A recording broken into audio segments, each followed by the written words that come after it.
Translation. Like the air passing through different types of atmosphere, the Supreme Personality of Godhead, although appearing sometimes as a human being and sometimes as a lower animal, is always transcendental. Because he is above the modes of nature, he is unaffected by higher and lower forms. Purport by His Divine Grace A.C. Bhaktivedanta Swami Prabhupada. The Supreme Personality of Godhead is the master of all material nature. Mayad yakshena prakriti suyate sachara. Therefore, being the supreme controller of the laws of nature, the Lord cannot be under their influence. An example given in this regard is that although the wind blows through many places, the air is not affected by the qualities of these places. Although the air sometimes carries the odor of a filthy place, the air has nothing to do with such a place. Similarly, the Supreme Personality of Godhead, being all good and all auspicious, is never affected by the material qualities like an ordinary living entity. Purusha prakritisto hi punkte prakritan gunam. Bhagavad Gita 13:21 or 22. When the living entity is in the material nature, he is affected by its qualities. The Supreme Personality of Godhead, however, is not affected. Disrespectfully, one who does not know this considers the Supreme Personality of Godhead an ordinary living being. Avjananandi mammudha parambhavam ajanataha. Such a conclusion is reached by the unintelligent because they are unaware of the transcendental qualities of the Lord. End of purport. Om Gyan Dimandasya Gyanan Gyanasrakaya Chakshulamitam Tasmai Sri Gurave Namah Namam Vishnu Budaya Krishna Paristaya Bhutare Srimati Bhakti Vedanta Swami Nitya Namani Namaste Saraswati Devi Gauravani Pachanine Nevishesha Shannavari Vasati Satani Jai Sri Krishna Chaitanya Prabhu Nityananda Shri Advaita Gadadhara Shivasari Gaur Bhaktivinda Hare Krishna Krishna Krishna Hare Hare Hare Rama Rama Rama Hare Hare. Translation again. Like the air passing through different types of atmosphere, the Supreme Personality of Godhead, although appearing sometimes as a human being and sometimes as a lower animal, is always transcendental. Because he is above the material modes of nature, he is unaffected by higher or lower forms. This chapter is entitled Matsya, the Lord's fish incarnation. As we know, the Lord takes many incarnations, many different forms. Prabhupada mentions that they are like waves of the river. So many incarnations. But generally we know the 10 famous incarnations, beginning with Matsya, Kurma, Brahana, Singha, etc. So we see in that the Lord is taking many different species, a body of different species, as well as human-like, or his own-like. The human being is made in the form of God's original form. Two arms, 2 legs, 1 head, 2 eyes, etc.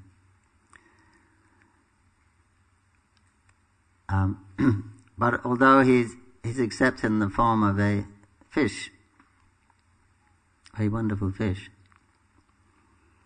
one shouldn't think that it's any way inferior, or is taken the form of a boar, a pig, which is not such in society not recognized as such a noble birth, but he's completely unaffected by it.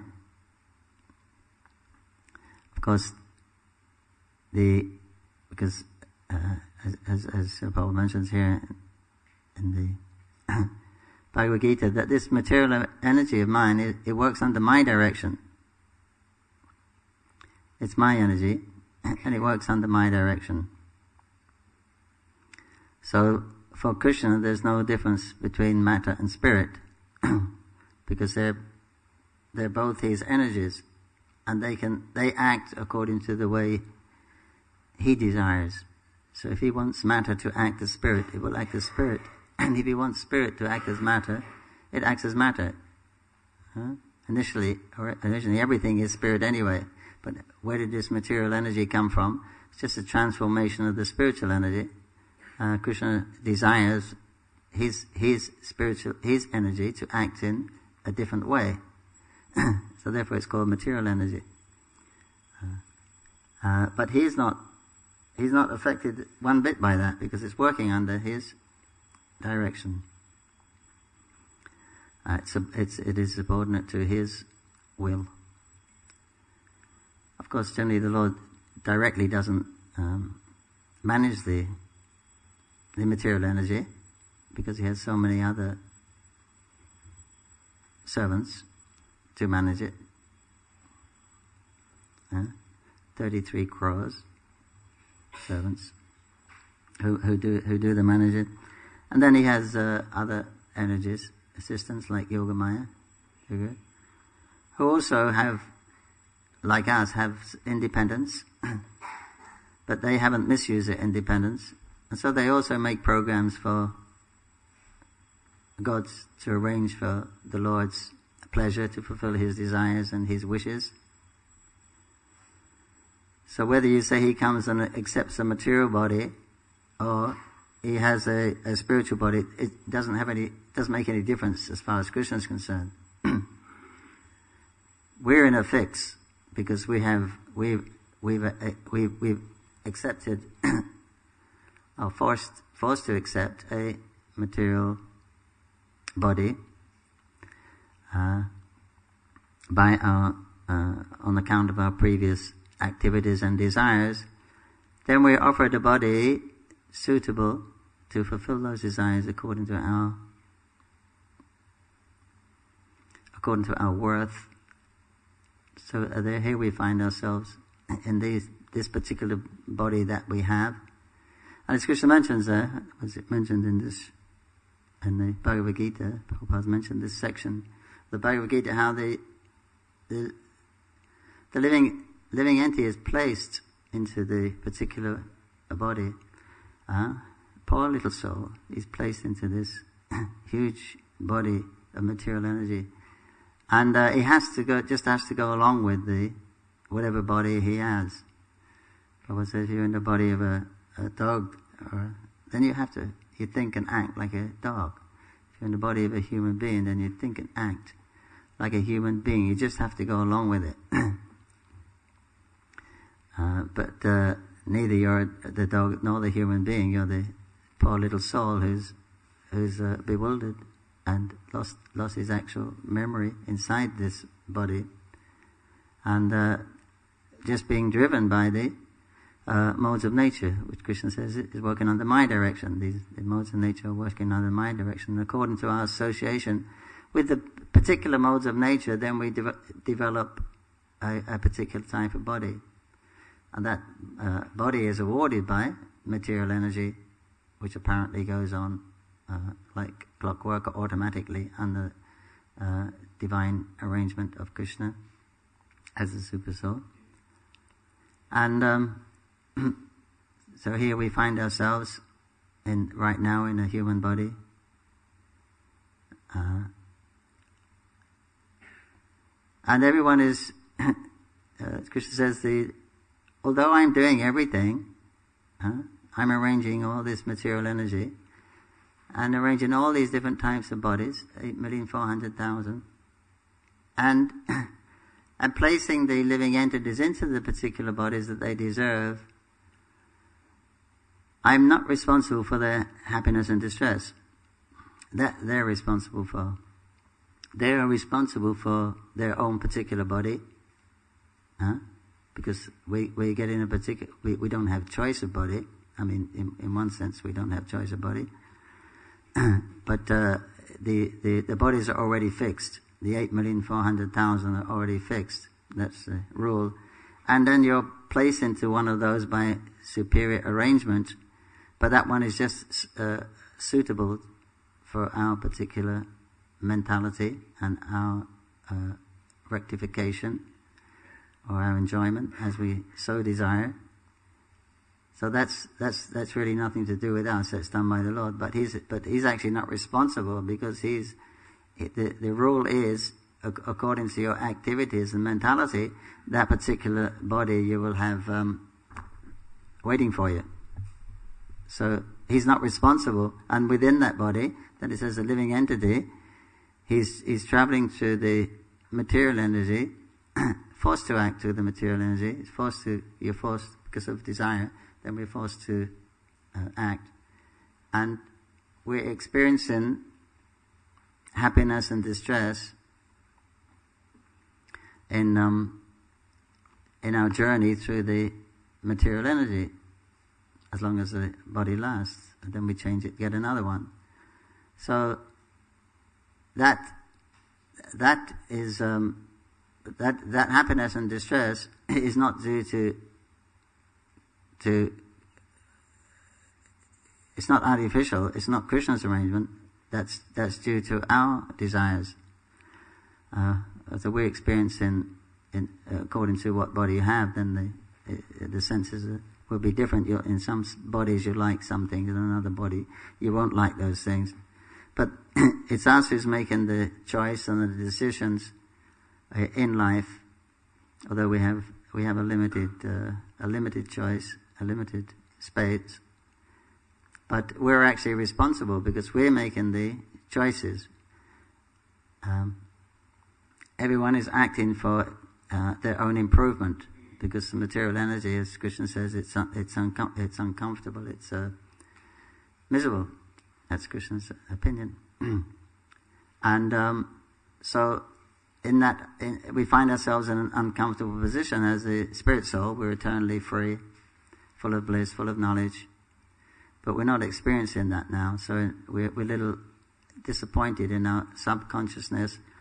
We're always searching for that. You see, in every species, at least a moving species of life, everyone is acting for their self-improvement, because no one's satisfied with their particular state of existence right now, because it's not very comfortable, as we experience. Every 6 hours you have to eat, otherwise you suffer.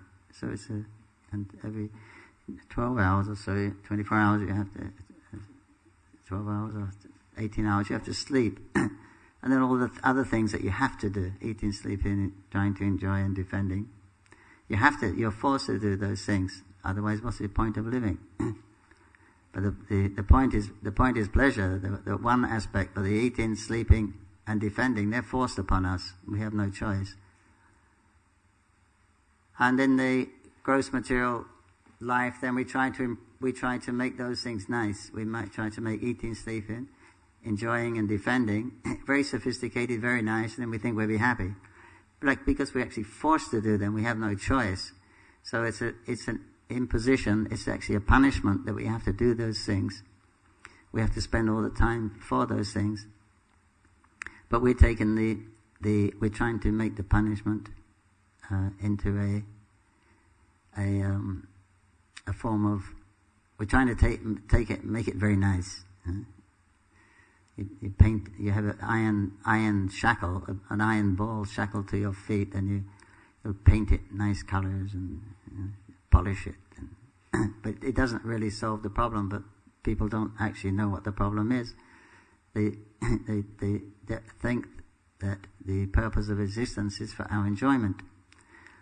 Purpose of creation is enjoyment, no doubt, because Krishna expands for his enjoyment.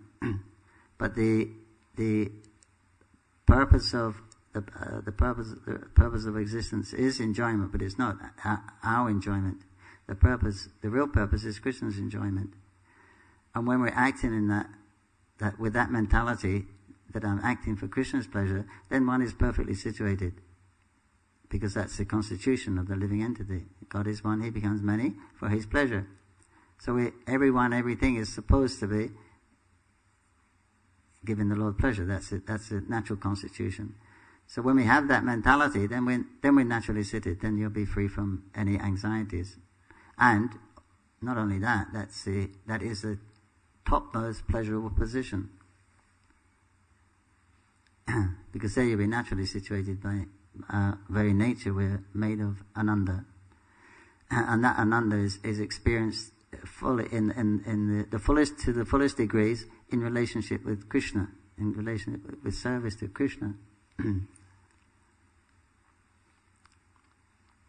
But forgetting that, being covered, because we had some other idea, then Krishna's arranged that we come here, and the first thing he do is takes away remembrance who we are. First covering is avidya, ignorance. So then your first identity is, you wake up one fine morning, you're in a body, and what body is this? And you start to learn what the body's about and how it moves and how it operates, and you start to walk and you start to talk and you start then you become the body. Then this is a receptacle where I can get all my experiences through these senses. So then we set about trying to move the material energy in such a way that will be to our best advantage. Trying to control the situation here. Although we're actually controlled, we're pushed helplessly on through this material energy for as long as the body is destined to last, and then then it's taken away. The body drops away, then we have to take a new one, and again and again and again. This is samsara. So there's no lasting satisfaction in the material world, and it's designed like that, so that eventually we'll become frustrated and say, God help me, please. We realize we're in a very dangerous predicament. Then we give up trying to control, and then surrender to Krishna, because actually it's under his control. And then it's very easy, because he'll do all the work for us. But the living entity himself cannot control, because we're nothing to do with this material energy. We're the Tatastha Shakti. We're actually spiritual. It's an alien atmosphere that we've been placed in, and we have no control over it whatsoever. Krishna says it's my energy. It works and moves under my direction. But we're thinking it's my. When I do something, I can move things, and so then I get the result, the experience of that. So we're conditioned into thinking that we are the doers, we are the control. Then we can act in certain ways, and then there's an experience of relief, and there's an experience of pleasure. That's our experience, but actually it's not a fact. The experience is a fact. The experience is real, but the living entity actually doesn't move the material energy. That's moved by higher living entities under the direction of Krishna. But they think the living entity, bewildered, conditioned soul, Bhagavad Gita, thinks himself the doer of activities where in fact all the activities are carried out by the modes of nature. But it's so finely tuned, both software and hardware, that we think we're the doers. And so we set about playing God, the controller and the enjoyer. That's what we're doing. Nothing else, right? There's nothing else is going on, unless we're sleeping. trying to control our life so that we can enjoy it. So that's Krishna's position. He is the controller and he is the enjoyer. But we've taken on his mentality, this Purusha Bhava, and we think that we can do it. So this is called Maya, and this is what keeps us in the material world. So when we see another living entity, great living entity, we put the same conception upon them, just like Krishna. Krishna says the fools, Mudha, Abhijat. When these foolish people, they deride me when I descend in a human form. They think I'm one of them. And obviously it's quite natural. If you met Krishna on the street, how would you know he's actually God? It's very bewildering. He looks and acts like he's an ordinary person. And according to your and if you have no faith in him, then he'll be exactly like an ordinary person. Even if you met him face to face. Not for you, because you're devotees and we're always anxious to look for Krishna and serve Krishna and love Krishna. Then he would have to reveal something more. But for those that are inimical or envious, then, that's what they think I am. Jayatamam prabhajante, I'll reciprocate. They think I'm an ordinary person, I'll be an ordinary person. And that's what they get, that's what they say. But those who recognize Krishna for what he is, at least to whatever degree of understanding we can, then Krishna reciprocates like that. So therefore, if we love Krishna, then Krishna will reciprocate in love with us. And if we surrender to Krishna, Krishna will surrender unto us. Such a wonderful person. But whatever particular form he takes, he's still that exact same person. He's not bewildered, and he's not controlled. It's going exactly how he's planned it, or his devotees plan it, like Yogamaya. So these incarnations are coming on time, coming and going on time, exactly as the Lord plans. And they're here. He appears in all this wonderful variety and performs wonderful activities simply to attract our attention to him. Simply to realize how great the Lord is. First we have to recognize the Lord's greatness. Because initially, from ground zero, we're envious of Krishna. We want to take his position. So first of all, we have to recognize he's greater than us. And how great he is, that will have to come later. But first we recognize that he's greater than us. This is surrendering the false ego. And then gradually, as we hear about Krishna from the proper authorities, like the Srimad Bhagavatam and the devotees, then we begin to appreciate Krishna's greatness. And then we become like God-fearing, as they say in these parts of the world. God-fearing means we will fear to displease the Lord.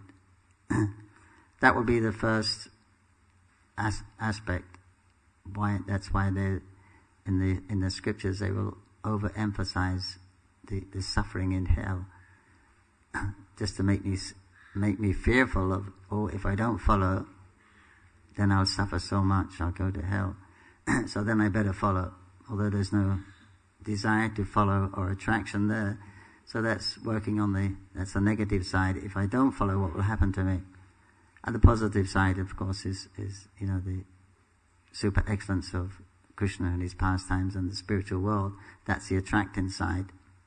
So therefore, or even the heavenly planets, you see, there's an overplay on the pleasures of the heavenly planets, and an overplay on the sufferings of hell, just to make us follow. But we're following because of our own interest, because if I don't follow, I suffer. If I do follow, I will enjoy in heaven. So this is what we are dealing with in the beginning of our awakening to reality. But at least from that point of the point of religion, one becomes religious. At least one is accepting someone greater, accepting some authority above oneself, and one is agreeing to follow. So that's a great step forward for the conditioned living soul. It's a great thing to do for the false ego. But still, it's for I'm doing it for my improvement. I can't do it. I've tried so many ways myself. I'm not satisfied. Let me go to God let him do it. We've heard that he can do everything and everything. Let him do it for me. But still, we're still using him in this level of God consciousness as the order supplier. So but first we have to understand how great he is, because we think we are God. So that has to go. So first we have to appreciate his greatness. So the Lord, it's the first appearance showing very greatness. I don't know how big this fish was. It's a very large fish, golden fish. And of course the purpose was to save the Vedas. There was a flood, so the best thing to be in a flood is a fish. So the Lord is very intelligent. Best thing to be when you're looking for something in dirty mud is a pig. So if the Lord chooses the right vehicle to appear in, and but even though you see the demons, they see these forms, they can't understand who this, even if they think this is actually Vishnu. Anyway, we're going to kill him. So this is very big demons are like that.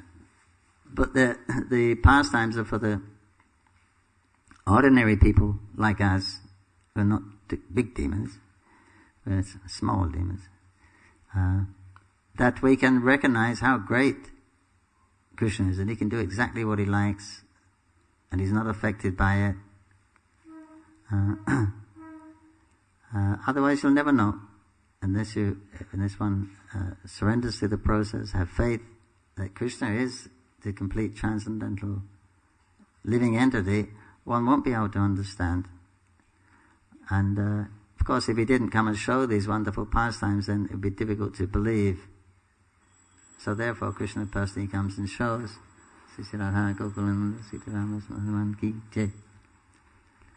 personally comes and shows how he helps the devotees, the righteous, and the way he does it are extraordinary, that incomparable, the way he does it, the way he chooses to do it. Probably we couldn't imagine such things, but this is how the Lord imagines he'll do it, and that's how he does it. Whatever he wants to do cannot be checked.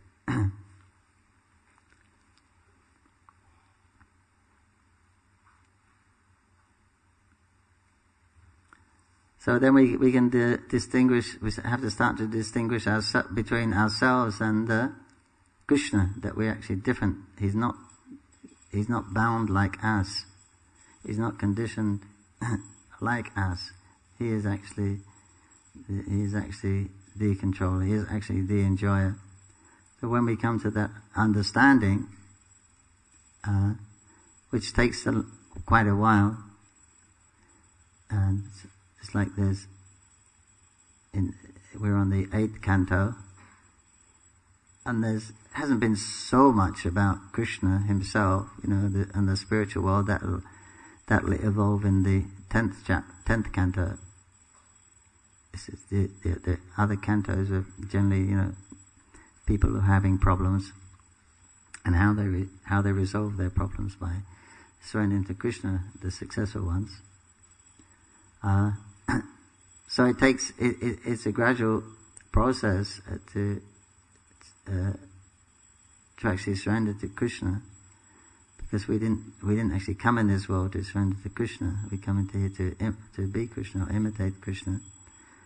So it's difficult. It's a difficult thing to do, to give up that idea, and it's because the false ego is the first covering.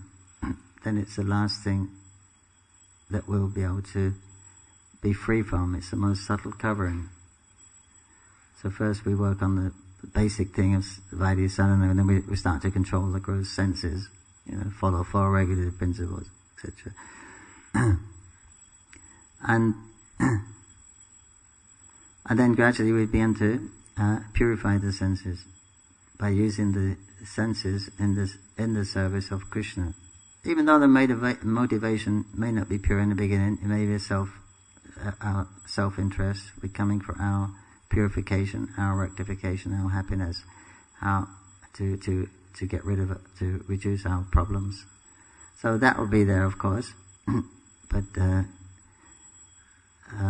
more we hear about how wonderful Krishna is, how wonderful he acts, what a wonderful person he is, and he's the actual best well-wisher, is our best friend. He's doing all this show for our purpose. Otherwise, if he didn't come here and perform these pastimes, we'd have no Bhagavatam, we'd have no deities, nothing to talk about like that. So where would we be? So it's really for our benefit. It's his love for us, his compassion for us, that he arranges to actually enter into this dark material cosmos and display his actual personality and his pastimes, to give us something to hang on to, some reality, to some actual direction. So here we have got to keep hearing again and again how the Lord is transcendental, and how we're not transcendental, or essentially we're transcendental, but how, because of the misidentification, where the body is actually not transcendental. Here the example, and many examples are given, because we have to hear it in so many different ways, like the air passing through different atmospheres, and it picks up the fragrance of that atmosphere, and that fragrance goes along with the air for some time until it disappears. But the air is not affected. The sky is not affected by these things. So when Krishna passes through, whether he accepts a material, whether it's material or whether it's spiritual, that we can't understand. But Srila Prabhupada said he accepts a material form, so because we can't see spirit. So therefore Krishna has kindly agreed to appear in a material form. He said, but we should not think that Radha, Gokulananda are made of marble. We can't see spirit, so out of their kindness they're appearing as something we can see. We can see stone. It's okay, we'll appear as stone for your benefit, so you can actually see us and deal with us. But we shouldn't think that they are made of stone, because it's an authorized form of Krishna. Krishna's accepted it, and he can act exactly how he wants. But in our dimensions we can't appreciate that. We can only see whatever we can see.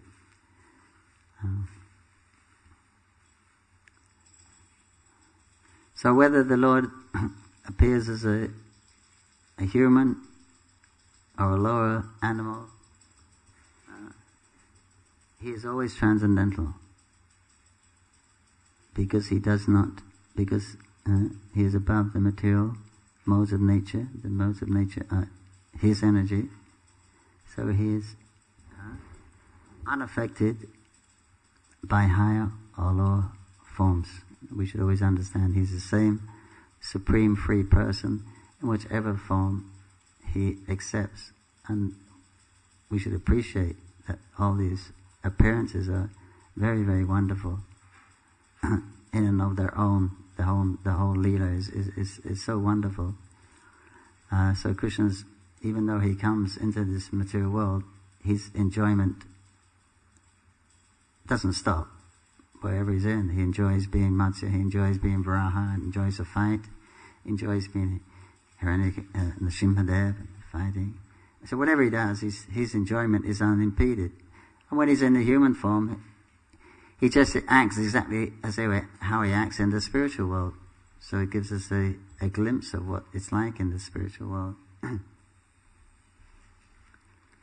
So this is our wonderful Lord has coming simply out of kindness, that we can once again give up the idea of trying to enjoy away from him, out of his company, and we can once again reawaken, uncover that loving relationship with Krishna. And once that's done, then we'll be disinterested in the material world. Then the mentality will be suitable, that material energy won't find a suitable body for us here, so then we'll go back to the spiritual world and be with Krishna again in our spiritual body. Srimad Bhagavatam ki, Srila Prabhupada ki, Jai Gopam Nandi, Hari Hari Bol. Hare Krishna.